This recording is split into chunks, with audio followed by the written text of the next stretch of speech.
Hello, I'm Sheila Blanco, Public Information Manager for Savannah-Chatham County Public Schools with highlights from the November 2021 meeting of the Board of Education.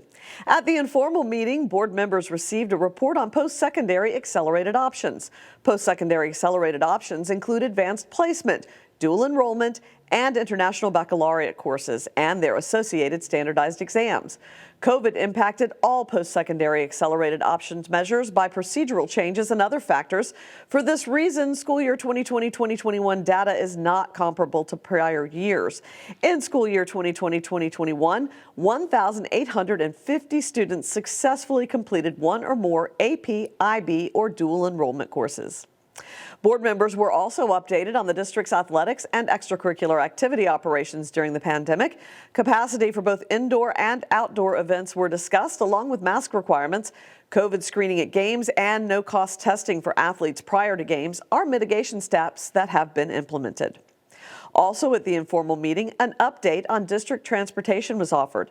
The district is still in need of more drivers in order to transport all students, but based on the number of students currently eligible for and not utilizing transportation, the Transportation Division is looking to expand availability of transportation to more students in the spring semester.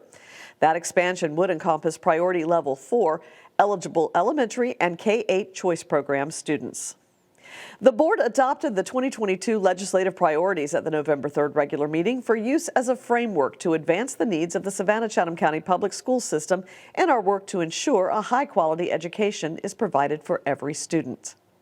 The Susie King Taylor Community School Charter School was granted a 2-year extension on their contract period, which was due to end in June. The charter school has not met the accountability expectations set forth for academics and student performance and is currently under a corrective action plan that the State Department of Education approved. While the performance deficiencies are concerning, all parties agree that the impacts of the COVID-19 pandemic have diminished the ability to make a quality recommendation on charter renewal due to lack of reliable performance data over the last 2 school years. The extension will allow the charter school to continue to operate under specific terms and conditions outlined in the contract extension. In East Bluffs news, board members celebrated the community's approval of the East Bluffs 4 referendum, under which a new Windsor Forest High School will be constructed. The board approved a design contract for that project and transferred $1 million in additional funds from East Bluffs 3 to facilitate the acceleration and completion of the new Hampstead K-8 project. In another major piece of good news for the district, the Georgia Department of Education has released school year 2020-21 graduation rates, and SCCPSS improved its cohort graduation rate once again. Our 2021 cohort graduation rate of 90.1 marks the 7th year in a row that our district has both graduated a higher percentage of students than the year before and surpassed the graduation rate for the state of Georgia. 2 proclamations were read at the regular board meeting in support of the 100th annual observance of American Education Week and Retired Educators Day. The board encourages every citizen to join us throughout the month of November in recognizing the lasting contributions of retired educators. And last but not least, the Superintendent Student of the Month for October is Makai White, a 7th grader from Myers Middle School. Congratulations, Makai.